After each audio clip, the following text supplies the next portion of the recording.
Բարև ձեզ, պարոն Ոսկանյան, դուք այսօր հյուրընկալվել եք առավոտի հաջողության պատմություն խորագրի ներքո, որը առանց փղկապի ձևաչափով հարցերով է լինելու։ Շնորհակալություն։ Ուրեմն առաջին հարցը, որ բոլոր հյուրերին ուղղում եմ, հետևյալն է, որևէ դրվագ մանկությունից պիտի խնդրեմ պատմեք, մանավանդ դուք այնպիսի թաղամասում եք ծնվել, մեծացել, կրիվոյը։ Այո։ Ինչ դրվագներ կարող եք հիշել, որ ձեր աշխարհընկալման վրա են իրենք հետք թողել եւ հետագայի համար։ Ընդհանուր առմամբ ճիշտ նշեցիք, Երևանի հին թաղամասներից մեկն էր Կրիվոյը եւ ուներ յուրատեսակ մշակույթ, որը իր մեջ պարունակում էր մեր ավանդական աշխարհայացքի բազմաթիվ տարրեր եւ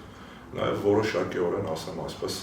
քրեական մշակույթի տարրեր կան, բայց ամեն դեպքում Կրիվոյը ուներ մի կարևոր առանձնահատկություն։ Փողոցը դաստիարակում էր մարդուն, դաստիարակում էր արժեքներով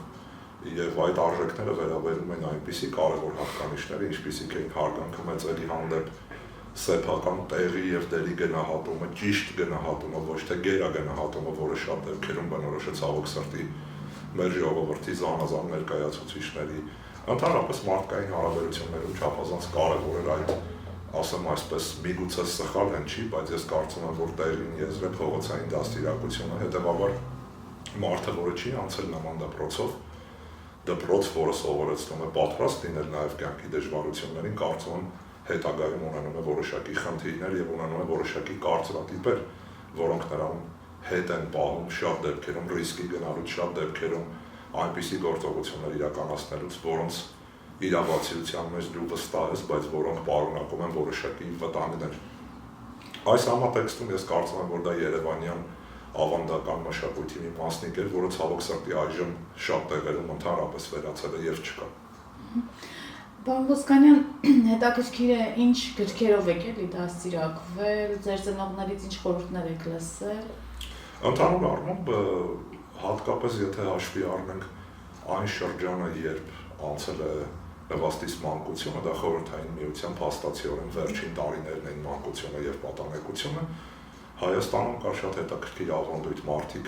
միմյանց հյուր գնալիս գիրք էին նվեր տալիս։ Իմ հայրը վարորդ է եղել, երկար տարիներ վարորդ է եղել, երբ նրա ընկերները, վարորդ ընկերները,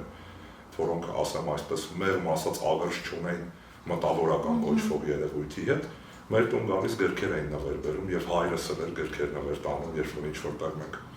հյուրընկալվում ենք եւ այս իմաստով գիրքը չափազանց կարեւոր էր մեր սերնդի կյանքում։ Իմ համար որպես աշխարհայացք ձևավորող, ասեմ այսպես գրականության նմուշ բնականաբար եղել է Ռաֆիի ստեղծագործությունները։ Ռաֆին է եղել Կայծերը,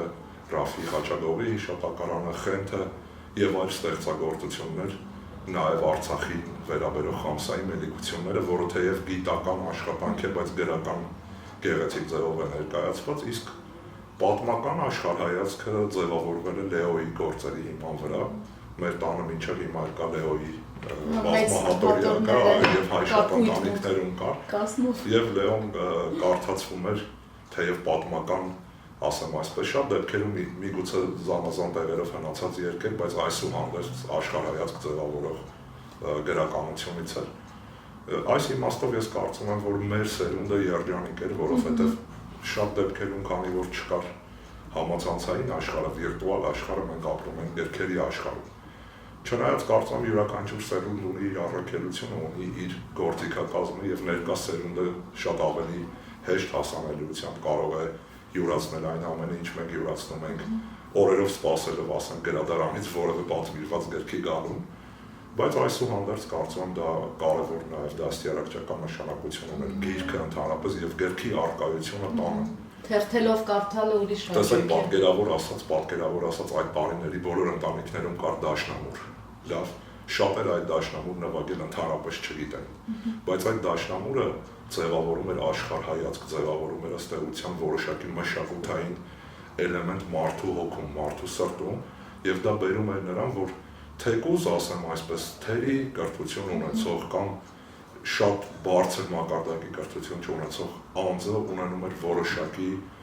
հարգանք, որոշակի վերաբերմունք կրթության, գիտության, մշակույթի հանդեպ, երևույթ, որը ցավոք մեզանում վերացել է, պատկերավոր ասած այժմ մեքենայի անվադողերի մշակույթն է, մտել դաշնամուրի մշակույթի փոխարեն, երբ մարդիկ հիանում են իրենց մեքենաների անվադողերով, այլ ոչ թե դիցուկ գրադարանով կամ այդ իմ ասած պատկերավոր դաշնամուրով։ Այսպիսի հարց հետաքրքիր է, դուք հիմա ինքներդ ինչպես եք դասիրակում ձեր որդուն, ինչ եք ասում, ինչ կարդալ, ինչպես հարաբերվել մարդկանց հետ։ Ես հիմա նոր հասկանում եմ իմ ծնողների, ինչպես ասում են, քաշած չարչարանքը, որովհետև ամենադժվար բանը զավակ դաստիարակելն է։ Մենք հաճախ զբաղված ենք մեր աշխատանքային պարտականությունների իրականացմամբ, հաճախ զբաղված ենք, ասեմ այսպես, մեզ շատ վեհ թվացող նպատակների հասնելուն միտված գործողություններով, բայց շատ դեպքերում մոռանում ենք մեր զավակների դաստիարակության մասին։ Ես էլ բացառություն չեմ այդ իմաստով եւ պետք է խոստովանեմ, որ չափից դուրս քիչ ժամանակ եմ հատկացնում իմ երեխաներին, բայց այսուհանդերձ հիմնական գաղափարը, որը ես կուզենայի տեսնել նրանց մեջ եւ որը սերմանում եմ, դա բարությունն է։ Ընդհանրապես բարությունը եւ ճշմարտացի լինելը, սա նույնպես այդ ճշմարտացի լինելը նույնպես դաստիարակվում է շատ դեպքերում հենց Գրիգորի ավանդական մշակույթում։ Եթե դու ճշմարտացի ես, եթե դու իրավացի ես, որևէ, ինչպես ասում են, մերկապարանոց մեղադրանք, որևէ շար ժողովրդական լեզվով ասած քեզ չի կպնի կամ կարող է կպնել եւ շատ շուտ հեռանալ։ Հետեւաբար կարծում եմ երկու առանցք պետք է լինի, որով մենք պետք է առաջնորդվենք իմ տեսակետից մեր երեխաներին դաստիարակելիս, լինել բարի եւ լինել ճշմարտացի։ Ցավոք սրտի մեր հասարակության մեջ սուտ խոսելը, տարական մակարդակում սուտ խոսելը, այնտեղ որտեղ սուտ խոսելու կարիք էլ չկա, դարձել է յուրատեսակ նորմ եւ դարձել է այո, ընդունելի մի հատկանիշ, ինչը շատ վատ է։ Մարդիկ միմյանց խաբում են միմյանց աչքերի մեջ նայելով, որը ամոթալի է, խաբում են, ասեմ այսպես, շատ պարզունակ ձևով, շատ հասկանալի ձևով, դիմացինն էլ հասկանում է, որ իրեն խաբում են, բայց դա կարծեք դարձել է նորմ։ Հետևաբար ես կարծում եմ պետք է թացը ճորից տարբերակելու այդ երկու հատկանիշները լինեն՝ բարություն եւ ճշմարտացիություն։ Պարոն Ոսկանյան, մի այսպիսի կարծրատիպ էր ձևավորվել, որ գիտությամբ զբաղվող մարդը ինքը պետք է լինի ծեր, հիվանդ, վատ վարձատրվող, հին թղթերը թևի տակ դրած։ Դուք կորցրել եք այդ կարծրատիպը, դա ձեզ ինչով է հաջողվել, ինչպես է հաջողվել։ Տեսեք, ես կարծում եմ, որ ընդհանրապես մարդը պետք է լինի, ասեմ այսպես, կյանքով լեցուն։ Եվ Հայաստանի պես պետություններում գիտությամբ զբաղվելը ունի մի յուրահատկություն կամ պետք է ունենա մի յուրահատկություն ըստ իս։ Մենք չենք կարող բացառապես սպիտակ ձեռնոցներով ամբողջ օրը աշխատել միայն գրադարաններում, որովհետև Հայաստանը լինելով համեմատաբար փոքրաթիվ ռեսուրս ունեցող պետություն չի կարող իրեն շռայլություն թույլ տալ միայն սպիտակ ձեռնոցներով գիտնականների։ Ես կարծում եմ, որ մենք պետք է հետևենք մի կարևոր սկզբունքի։ Այն ինչը մենք անում ենք տեսական տիրույթում պետք է տեղափոխվի կիրառական դաշտ։ Մենք պետք է մեր սպիտակ ձեռնոցներով այդ գրքերը ուսումնասիրենք, թերթենք, այնուհետև գրիչով դա անցկացնենք։ Պատկերավոր ասած, որպես հետազոտություն թղթի վրա, այնուհետև պետք է հանենք այդ ձեռնոցները եւ կիրառենք մեր ձեռքբերումները իշահ մեր պետության եւ իշահ մեր ժողովրդի, որովհետեւ լինելով համեմատաբար փոքրաթիվ ժողովուրդ, մենք մեզ չենք կարող թույլ տալ շռայլություն զանազան ոլորտներում ունենալ բացառապես, ասեմ այսպես, սպիտակ գործ իրականացնող մարդիկ։ Տեսեք, բերեմ մի պատկերավոր օրինակ, որը ես շատ հաճախ ասում եմ նաև իմ աշակերտներին։ Իրանի Իսլամական Հանրապետությունը, մենք իրանագետներ ենք, 80 միլիոնանոց բնակչություն է, հետևաբար յուրաքանչյուր հայ, որպեսզի մենք կարողանանք հավասարազոր հարաբերություններ կառուցել այս պետության հետ, մոտավորապես 20 իրանց հետ պետք է աշխատի, որ հաշվի առնելով թվականակի տարբերությունը, այսինքն յուրաքանչյուրս պետք է անենք 20 մարդու գործ, որպեսզի կարողանանք հավասարազոր հարաբերություններ ունենալ այդ պետությանը։ Իսկ մնացած հարթությունում ես կարծում եմ, որ ժամանակակից աշխարհում շատ կարևոր է, որպեսզի դու զբաղվելով քո մասնագիտությամբ չկորցնես կյանքի հանդեպ քո հետաքրքրությունը, որովհետև հիմա հնարավորությունները անհամեմատ մեծ են եւ դու կարող ես ամբողջությամբ խորամուխ լինել բացառապես քո մասնագիտության մեջ, փառք Աստծո հնարավորություններն էլ շատ մեծ են այդ ոլորտում, բայց կարծում եմ չպետք է մոռանալ ընկերներին, չպետք է մոռանալ ծնողներին, չպետք է մոռանալ այն մարդկանց, որոնք ձևավորում են քո շրջապատը եւ այս իմաստով ես կարծում եմ, որ մենք պետք է համատեղենք գիտնականին եւ սովորական մարդուն, ես չեմ սիրում մտավորական բառը, որտեղ մտավորական լինելու համար շատ ասեմ այսպես մեծ բարձունքների դու պետք է հասնես, որպեսզի ինքդ քեզ կոչես մտավորական կամ ուրիշները քեզ կոչեն մտավորական։ Պարոն Ոսկանյան, հետաքրքիր է Իրանի հետ ձեր առաջին շփումը եւ մշակութային շոկը, որ ապրեցիք, եւ դրվագներ կարող եք կամ որևէ տպավորիչ դրվագ, թեկուզ կարող եք պատմել ձեր մասնագիտական գործունեության ժամանակ, որ պատահել է եղել է գրանցել։ Ասեմ, որ ես հետաքրքրված եմ պատմությամբ, հայոց պատմությամբ եւ հայոց պատմությունը շատ հաճախ ավերսներ ունի, գիտեք, այո, Իրանի պատմության հետ մենք ունեցել ենք իրանական ցակման արքայատոհ, Արշակունյաց արքայատոհը, քրիստոնեությունը Հայաստանում շատ դեպքերում առնչվում է Իրանի հետ, գիտեք, մեր եկեղեցու հիմնադիրը եւ մեր կարևորագույն սրբերից մեկը Գրիգոր Լուսավորիչը նույնպես պարթել էր եւ ընդհանրապես հայ-իրանական պատմական լեզվական առնչակցություններ ունեն շատ խորը արմատներ, ինչը ինձ ստիպեց ընտրելու այս մասնագիտությունը, բայց ասեմ, որ արևելագիտության ֆակուլտետը ինքը որպես առանձին միավոր ձևավորում է հատուկ աշխարհայացք եւ այս իմաստով ես նաեւ պարտական եմ այս ֆակուլտետում ինձ դասավանդած անխտիր բոլոր մարդկանց։ Մարդիկ, որոնց թագին ու պսակը Գուրգեն Մելիքյան,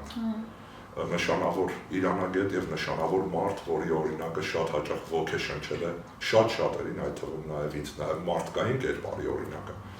Այս իմաստով եթե փորձեմ առաջին ասեմ այսպես շփումս Իրանի հետ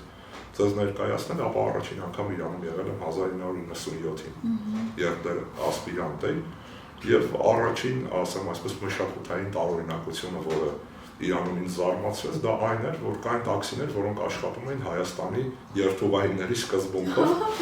եւ քանի որ ես բավական լավ խոսում էի արդեն այդ ժամանակ պարսկերեն, վարորդը չէր ուզում հավատալ, որ ես արտասահմանցի եմ, եւ չգիտեմ այդ սկզբունքը փորձելով 4 հոգու փոխարեն վճարել այն գումարը, որը նախորդ խոսել ենք, ինձ թվում էր թե գումարը վերաբերվում է տաքսու ընդհանուր ծառայության, այնինչ մենք 4 հոգով ենք այդ տաքսու մեջ։ Եվ ընդհանրապես Իրանը չափազանց հետաքրքիր երկիր է, Իրանը մենք շատ դեպքերում պատկերացնում ենք, ասեմ, այս նույն ռաֆու երկերի ձևավորած կարծրատիպերի սահմաններում, բայց Իրանը շատ դինամիկ փոփոխվող երկիր է։ Եթե խոսենք Իրանում ինչն է ինձ համար հարազատ, ապա քաղաքներից դուրս տարածքը, Իրանի գյուղական տարածքները։ Այն տարածքները, որոնք հետաքրքիր են թե մշակութային առումով, թե բարբառային առումով, թե ընդհանրապես, ասեմ այսպես, իրենց ավանդական շատ հատկանիշներով։ Իհարկե մոդեռնիզմը Իրանում էլ իր գործը արել է եւ շատ վայրերում դու կարող ես, ասեմ այսպես, տեսնել շատ սովորական պատկեր, որը նաեւ ծանոթ է մեզ Հայաստանից եւ այլ երկրներից, բայց փառք Աստծո Իրանում դեռևս մնացել են վայրեր, որոնք պատկերավոր ասած կուսական վիճակում են մշակութային եւ լեզվական առումով, ինչը եւ հետաքրքրում եւ հրապուրում է կոնկրետ ինձ։ Հետաքրքիր է, դուք հաճախ եք իրենց հոգևոր առաջնորդների, ներկայացուցիչների հետ հանդիպում, ասենք իր արևելքը ինքը տենց սիրունն է շատ, էլի, հետաքրքիր մտքեր, որ ֆիքսվել են, տպավորվել են։ Ընդհանրապես իրանցիներից եթե կարելի է սովորել ինչ-որ բան, որը շատ կարևոր է, որովհետև բազմաթիվ հետաքրքիր բաներ կան, որոնք օրինակելի են ըստ իս, դա ժամանակի հանդեպ վախի բացակայությունն է։ Այսինքն իրանցիները համարում են, որ ժամանակը ծորում է եւ շատ դեպքերում ամենևին շտապելու որևէ բան չկա։ Դա ինչ-որ առումով մի փոքր տարօրինակ է մեզ համար, թվում, որովհետև մենք դաստիարակվել ենք այլ ժամանակային, ասեմ այսպես, ընկալումների ժամանակը ոսկի է։ Այո, ժամանակը ոսկի է։ Բայց փորձը ցույց է տալիս, որ այդ ժամանակի իրենց ընկալումը, որը ի դեպ գալիս է շատ վաղուց եւ հին ավանդական կարծրատիպ է իրանցիների ուղեղներում, գիտեք, Իրանում կար նույնիսկ զրադաշտականությունից ճյուղավորված մի ուղղություն, զրվանականությունը ժամանակի, ասեմ այսպես, պաշտամունքը, եթե փորձենք շատ համառոտ նկարագրել այս երևույթը եւ այս կրոնական ուղղությունը եւ այդ իմաստով իրանցիները շատ դեպքերում չշտապելով հասնում են հաջողության, սպասելով հասնում են հաջողության, ինչ որ բան ձգձգելով հասնում են հաջողության, դիմացինին հոգնեցնելով հասնում են հաջողության եւ այս իմաստով կարծում եմ իրենց մոտեցումը կոնկրետ իրենց դեպքի համար բավական արդյունավետ է եւ որոշ չափով նաեւ միգուցե օրինակելի մեզ համար, որտեղ մենք չգիտես ինչու անընդհատ շտապում ենք։ Ինչ որ տեղ ենք շտապում, ինչ վերաբերում է իրանցի հոգեվորականության, ապա ես կարծում եմ, որ հաշվի առնելով այս պետության առանձնահատկությունը, որը նույնպես պատմական բավական խորը արմատներ ունի, մենք պետք է աշխատենք հոգևորականության հետ, որովհետև Իրանի հոգևորականությունը վճռորոշ դերակատարություն ունի շատ խնդիրների կարգավորման հարցում, այսինքն մենք պետք է ունենանք պատկերավոր ասած հայամետ հոգևորականներ, որը նշանակում է նաև իրանամետ հոգևորականներ հաշվի առնելով այն, որ մեր եւ Իրանի շահերը շատ հարցերում, բազմաթիվ խնդիրներում ուղղակի համընկնում են կամ փոխ լրացնում են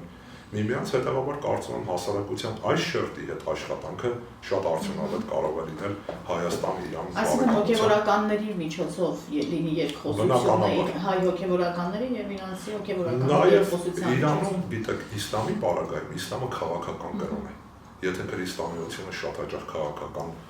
ասեմ այսպես դրսևորումներ չի ունենում կամ խուսափում է քաղաքական դրսևորումներից, ապա իսլամը առանց քաղաքականության չի կարող լինել իրենք են դա խոստովանում հետևաբար եթե Իրանի հետ մենք փորձում ենք գրանցել ասենք հաջողություններ տարբեր ոլորտներում հոգևորականությունը կարևորագույն շերտ է որի հետ պետք է աշխատել որի հետ պետք է ունենալ հարաբերություններ եւ այս ինստիտուտը ընդհանրապես ինստիտուտների կառուցակարգերի շարունակականությունը Իրանում իհարկե բնականաբար փոփոխություններով տրանսֆորմացիաներով ժամանակի հետ համահունչ դառնալով կամ ադապտացվելով չափազանց կարևոր հատկանիշ է տեսեք մենք խոսում ենք Իրանում հոգևորականության դերի զգալի նշանակության մասին եւ մտածում ենք թե դա տեղի է ունեցել ասենք օրինակ 1979-ից հետո երբ հաստատվեց Իսլամական Հանրապետությունը, բայց իրանական հոգևորականությունը կարևորագույն դերակատարություն է ունեցել նաև զրադաշտական ժամանակաշրջանում։ Հենց մեր պատմությունից մենք դա պետք է իմանանք։ Մենք ունենք նույնիսկ մոգպետ, որը արքային Հավասար Սասանյան ժամանակաշրջանում կամ գրեթե հավասար իշխանություն ուներ եւ արձանագրություններ էր թողնում։ Մենք այլ ինստիտուտներ ունենք Իրանում, որը ցուցիչ է այս պետության պետական ավանդույթների կամ պետական կառուցակարգերի շարունակականության, ասենք իսլամական հեղափոխության պահապանների կորպուսը, որը մեզ թվում է թե ինչ-որ նորաստեղծ կառույց է, բայց որը արմատներով վերադառնում է մինչև անմահների նշանավոր այդ գունդը, վերադառնում է Մատյան գունդը, որը մեզ ծանոթ է նույնպես մեր պատմությունից, հետևաբար Իրանի պարագայում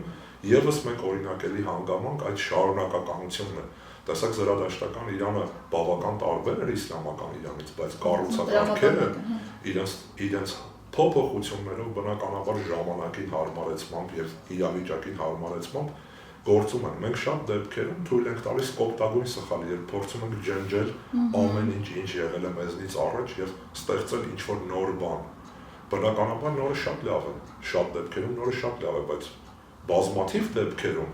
նորը վատ չէ, ասենք նոր ընկերությունը այդքան էլ լավ բան չէ։ Հին ընկերությունը, շփոթված ընկերությունը շատ ավելի լավ է։ Հետևաբար ես կարծում եմ, որ այս ոլորտն էլ շատ հետաքրքիր է եւ ուսանելի ընդհանրապես Իրանի պատմության, մշակույթի եւ այս մշակույթից դասեր քաղելու առումով։ Հետաքրքիր է, ինչ թանկ նվեր ունեք Իրանի հետ կապված, որ այնտեղից են ձեզ նվիրել կամ այնտեղի ներկայացուցիչ է ձեզ նվիրել։ Ընդհանրապես իմ սենյակում եղած գրեթե բոլոր իրերը, որ իմ անձնական նվերներն են, բայց ես չեմ սիրում այս բնույթի նվերները տուն տանել, որովհետեւ կարծում եմ սա նաեւ որոշակի մտոլորտ է ստեղծում, որտեղ մարդը, որը Իրանի հետ ծանոթ չէ, կարող է առաջին հայացքից ծանոթանալ իրանական մշակույթի կամ իրանական ձեռագործ արվեստների գոնե մի մասի հետ։ Այս իմաստով շատ հարազատ է ինձ համար հենց այս սեղանին դրված այս նվերը, որը իմ մտերիմ ընկերոջ նվերն է եւ որը նաեւ ինձ հիշեցնում է այն հետաքրքիր օրերը, որ մենք անցկացրել ենք միմյանց հետ Թեհրանում, հատկապես Թեհրանի շուկայի հոյակապ գիտակ է եւ գիտեք Իրանում շուկան վճռորոշ դերակատարություն ունեցող երևույթ է, մեր պատկերացրած, ասեմ այսպես, պտուղ բանջարեղենի շուկան չէ, դա խոշոր տնտեսական եւ նաեւ քաղաքական գաղափարական կառուցակարգ է եւ այդ շուկան ունի չափազանց հետաքրքիր առանձնահատկություններ, այդ շուկան իմ մոտը ճանաչող մարդը, որի հետ մենք անցել ենք այդ շուկայի գրեթե ողջ հատվածներով եւ յուրաքանչյուր հատվածի էթնիկական, մշակութային, ասեմ այսպես, պատմական առանձնահատկությունների վերաբերյալ կենթանի դասախոսությունների շարքեր ըստ էության, որը շատ հետաքրքիր եւ շատ ուսանելի էր ինձ համար։ Պարոն Ոսկանյան, հին ու նոր ընկերությունից խոսեցինք, հետաքրքիր է, ովքեր են ձեր ընկերները, դուք խոսեցիք ձեր շրջապատից, ովքեր ձևավորում են ձեր շրջապատը, ինչ մարդիկ կարող են լինել ձեզ ընկեր, ինչ արժեքներ պիտի դուք կիսեք, որ համարեք ձեզ ընկեր այդ մարդկանց։ Բնականաբար ընկերության հիմնական չափորոշիչը ըստ իս ներել կարողանալն է եւ ընկերոջը լիովին վստահել, այս երկու կարևորագույն հատկանիշներն է, որ կարծում եմ ընկերությունը պահում է ամուր։ Ես ունեմ ընկերական մի քանի շրջապատներ, դա նախ եւ առաջին մանկության ընկերներն են, մարդիկ, որոնց հետ մենք անցել ենք մանկությունից մինչև առ այսօր բավական երկար եւ հետաքրքիր ճանապարհ, բնականաբար ուսանողական տարիների ընկերներս, որոնց հետ նաեւ սերտ հարաբերություն են պահպանում շատերի հետ, եւ նաեւ ընկերներ, որոնք ձեռք ես բերում կյանքի ընթացքում։ Ես նաեւ ինձ ընկեր եմ համարում իմ աշակերտներին, իմ ասպիրանտներին, որոնք այսօր արդեն իրենք վարպետներ են, իրենք դասախոսներ են, եւ նաեւ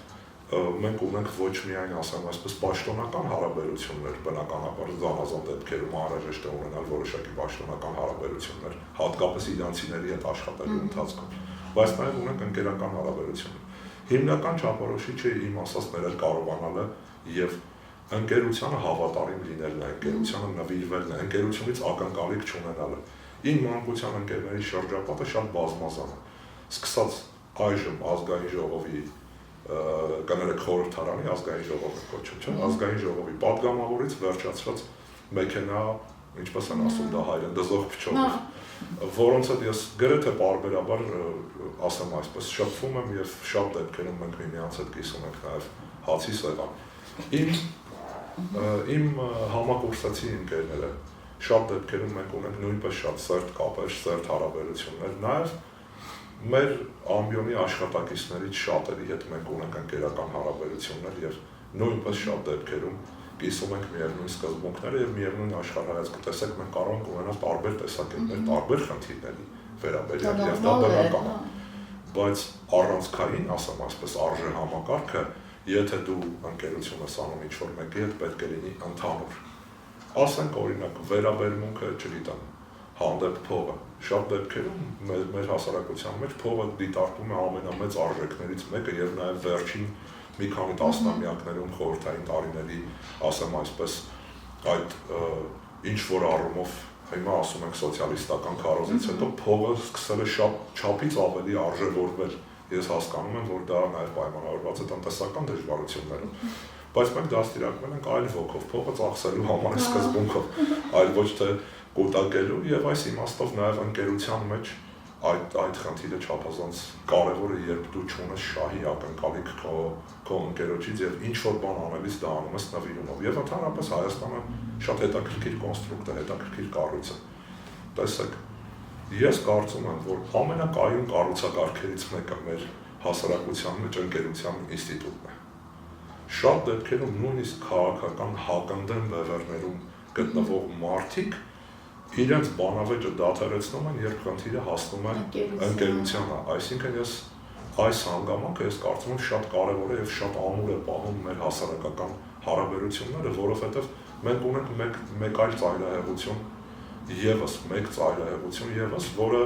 ասեմ այսպես հակառակորդին ոչնչացնելու միտված ծայրահեղություն է, հակառակորդը խոսքը գնում է բանավեճի մեջ հակառակորդին, չգիտեմ, մեր հասարակության ներսում հակառակորդին, չակերտավոր հակառակորդին, արտաքին թշնամու մասին չէ խոսքը,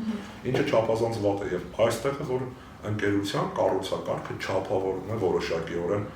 այս տարօրինակ իմ կարծիքով մղումը, որը առկա է մեր հասարակության մեջ։ Մի բան էլ հարցնեմ, էլի, այ դուք կարևորեցիք ընկերության ինստիտուտը, հետաքրքիր է, կուզենայի զուգահեռ անցկացնեք ընտանիքի ինստիտուտը Իրանում եւ Հայաստանում եւ կնոջ դերակատարությունը։ Արդյոք այդ հագուստները, փակ, ինչ որ բան փոխում են կնոջ հանդեպ վերաբերմունքում Իրանում եւ մեզ մոտ։ Ընդհանրապես բնականաբար ընտանիքի հանդեպ շատ, ասեմ այսպես, ինչպես են ասում, զգացական մոտեցումը, որը մենք ունենք եւ այն խնայող մոտեցումը, որը մենք ունենք, մենք խնայում ենք մեր ընտանիքի անդամներին, բնորոշ է նաեւ իրանցիներին։ Բայց մենք իրանցիների հետ հատկապես կնոջ դերի առումով ունենք բավական մեծ տարբերություններ։ Պարսկուհին կամ իրանցի կինը, թեև արտաքուստ շատ դեպքերում պատժուճված է իսլամի համար բնորոշ հագուստի առանձին տարերով, այն էլ շատ դեպքերում, ասեմ այսպես հաշվի առնելով այդ երկրի օրենսդրական առանձնահատկությունները, բայց ընտանիքում շատ ավելի մեծ դերակատարություն ունի եւ շատ ավելի մեծ, ասեմ այսպես, իշխանություն ունի, քան դիցուք հայ կինը մեր ընտանիքները։ Եվ այս իմաստով իրանուհիները կամ պարսկուհիները ամենևին ես չէի ասի, որ ճնշված ինչ-որ տար են։ Այդ հանդերձները կապ չունեն, նշանակություն չունեն։ Ամենևին կապ չունեն եւ շատ դեպքերում, ասեմ այսպես, ընտանիքի ղեկը հիմնական ղեկավարում իրականացվում է կնոջ կողմից, ինչ-որ առումով տարօրինակ է մեզ համար, համենայն դեպս այն սերնդի համար, որը դաստիարակվել է հայկական ավանդական ընտանիքի արժեքները եւ չափորոշիչները, որտեղ կա դերաբաշխում հստակ, բայց ղեկավարումը իրականացվում է տղամարդու կողմից։ Ինչ որ առումով ես կարծում եմ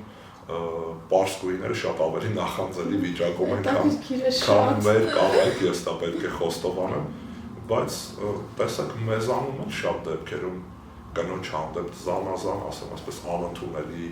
երևույթները, որոնք կարող են երբեմն տեղ գտնել, հիմա փորձ են կատարում բոլոր ընտանիքները ներկայացնել, չգիտեմ, ինչ-որ բռնության օջախներ, չգիտեմ ինչ-ինչ շահեր հետապնդելով, ամենևին այդպես չէ։ Բայց հայ ընտանիքում կինը թագուհի է։ Այո, ավանդաբար մեր ընտանիքներում էլ կինը եղել է թագուհու կարգավիճակով, բայց բնականաբար ղեկավարումը իրականացվել է տղամարդը։ Հիմա ես չգիտեմ արդի հասարակական զանազան խոսույթներ կան եւ այլն, բայց կարծում եմ ամենայն դեպս ինձ համար հոգեհարազատ ընտանիքի մոդելը դա է։ Իսկ մյուս բոլոր անընդունելի երևույթները ես գտնում եմ, որ դառնում են կրթության պակասին։ Կրթություն ասելով նկատի չունեմ ամենևին, չգիտեմ, համալսարան ավարտել եւ այլն։ Ընդհանրապես կիրթ մարդ լինելու ինստիտուտի որևէ կիրթ մարդ իրեն չի կարող թույլ տա բռնություն գործադրել իր ընտանիքի ձեր նշած թագուհու նկատմամբ։ Որևէ կիրթ մարդ իրեն թույլ չի տա բռնություն գործադրել իր երեխայի նկատմամբ։ Այսինքն մենք պետք է մեր հասարակության կրթենք, այլ ոչ թե, ասեմ այսպես, բերենք, չգիտեմ, զանազան կասկածելի ինչ-որ արժեքներ եւ փորձենք դրանք ներդնել մեր իրականության մեջ։ Շատ դեպքերում Հայաստանի հողը սովոր է մեր, ասեմ այսպես, բուսական աշխարհին, եթե դու բերում ես արտասահմանից ինչ-որ բույս եւ փորձում ես աճեցնել Արագածի այդ խիստ կլիմայական պայմաններում, փեշերին ապա դա կարող է չաճել։ Նույնը վերաբերում է նաեւ զանազան նախաձեռնությունների։ Ես կարծում եմ, որ մենք պետք է բնականաբար պահենք այն լավը, որը ունենք եւ ներմուծենք նաեւ նոր տարեր, որովհետեւ արդիականացումը, հատկապես տեխնոլոգիական ոլորտում արդիականությունը բերում է միայն բարիքներ շատ դեպքերում, բայց արժեքների ոլորտում, ասեմ այսպես, անմիտ գործողությունները կարող են անդառնալի հետևանքներ թողել։ Պատկերավոր ասած, տեսեք, եթե մարդը դաստիարակություն չի ստացել եւ նա ունի տեխնոլոգիական լայն հնարավորություններ, մենք գործ ունենք շատ վտանգավոր ռոբոտի հետ։ Բնականաբար։ Հետևաբար, այս իմաստով մեր հասարակության ամենակարևոր խնդիրներից մեկը այս փուլում ես կարծում եմ կրթությունը եւ դաստիարակությունը, որքան էլ պարադոքսալ չի, մենք կարիք ունենք լուսավորչական նոր շարժման։ Այսինքն մենք պետք է, տեսեք, մենք ունեցել ենք ժամանակին նման շարժում, լուսավորական շարժումը, որը մեր հասարակությանը դաստիարակում էր վեպերով, պատմավեպերով, գրական գործերով, թատրոնով, ինչպիսի խոշոր դեր ուներ թատրոնը ընդհանրապես ժամանակին մեր կյանքում, նաև այն դեպքում, երբ չկար հայկական պետականություն, անձնանունները նայեք, բոլորը թատրոններից էին դրվում, հիմա սերիալների անձնանուններ են կիրառվում։ Մի բան հարցնեմ, էլի ուղղակի հետաքրքիր է, դուք ձեզ երբևէ նվիրել են կամ դուք ինքներդ գնել եք ձեր համար կամ կիրառել եք արևելյան մշակույթում կենցաղում ընդունված համրիչը, Այո, իհարկե, ուղղակի ասեմ այսպես, ինքը գիտեք ունի նաև խորհուրդ, թե հայկական ավանդույթում, թե արևելքում դա ինչ-որ առումով կրոնական որոշակի ներգրավվածության ցուցիչ է։ Ցավոք սրտի Հայաստանում շատ երիտասարդներ Հայաստանում դա նաև ասոցացվում է, ասեմ այսպես, որոշակի ենթամշակույթի կրող լինելու հանգամանքի հետ, բայց իրականության մեջ ինքը ըստ էության, ասեմ այսպես, եկեղեցական երևույթ է եղել, եւ նաև Իրանում էլ շատ տարածված է համրիչի օգտագործումը, իհարկե իրանական համրիչը տարբեր է մի փոքր մեր համրիչից, այնտեղ 99 քար կա, որովհետև ըստ իսլամական ավանդույթի Աստված ունի 99 պատվանուններ եւ այդ պատվանուններից յուրաքանչյուրը այդ համրիչը մեղեսիկ է, ինչպես ասում են քաշելիս, դու պետք է արտաբերես դրա խորհուրդը հայկականը քանի քար ունի։ Հայկականի շուրջ ուսումնասիրություն չեմ արել, բայց կարծեք թե 12-ն է, եթե չեմ սխալվում, միգուցե մարդիկ կան ազգագրագետներ, որոնք արել են այդ ոլորտում, բայց ամենայն դեպս տեսողական գնահատականով կարծեք թե 12-ն է, երկու է, միգուցե առաքյալների թվով, բայց հստակ սա մի համարեք, ասեմ այսպես, գիտական բնորոշում, սա շատ սիրողական մակարդակի մեկնաբանություն էր հայկական համրիչի պարագայում։ Այսուհանդերձ, բնականաբար այո, Իրանում դու չես կարող անցնել երբեմն շատ գեղեցիկ համրիչների կողքով եւ ես էլ նաեւ ունեմ իրանական համրիչներ, երբեմն էլ ինչպես ասում են, ավելի ազատ միջավայրում նաեւ համրիչը օգտագործում եմ ըստ նպատակի, այլ ոչ թե ըստ այն քրեական մշակույթի կամ ենթամշակույթի, որը մեզանում ընդունված է եղել։ Վան Ոսկանյան, վերջին գիրքը, որ կարդացել եք, ինչ է եղել, մասնագիտական գրականություն։ Մասնագիտական գիրք էր, որը նվիրված էր Իրանի ներկայիս քաղաքական մշակույթին։ Ցավոք սրտի, գիտեք, զբաղվածության պատճառով ես անկեղծ ասած շատ եմ երազում գեղարվեստական գրականություն վերընթերցել։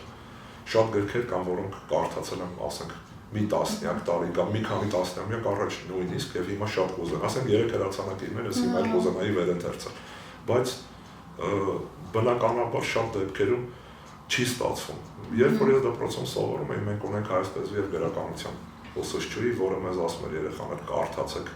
կարդացեք գեղարվեստական գրականություն, որովհետեւ դուք հետո ժամանակ չեք ունենա դա անելու։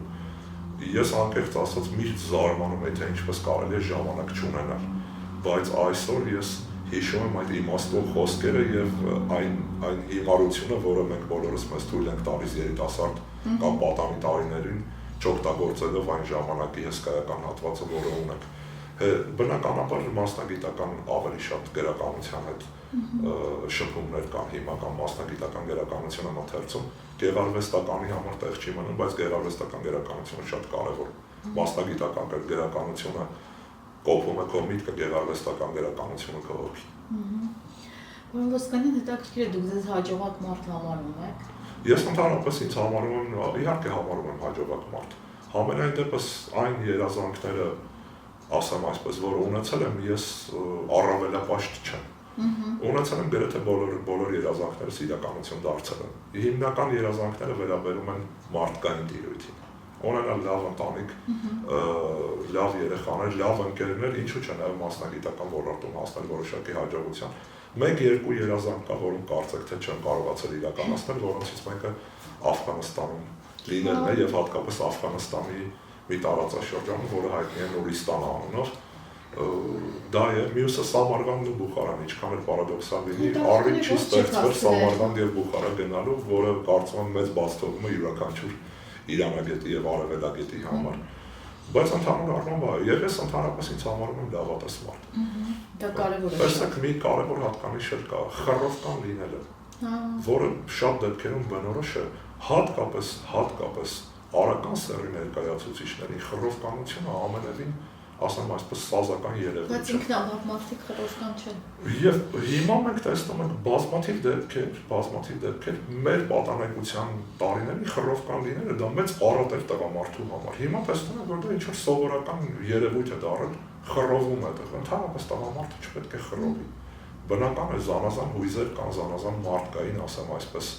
երևույթներ կան, հրճվանք կա, անհանգստություն կա, տրտմություն կա եւ այլն, բայց ընդհանրապես պետք է լինել լավատես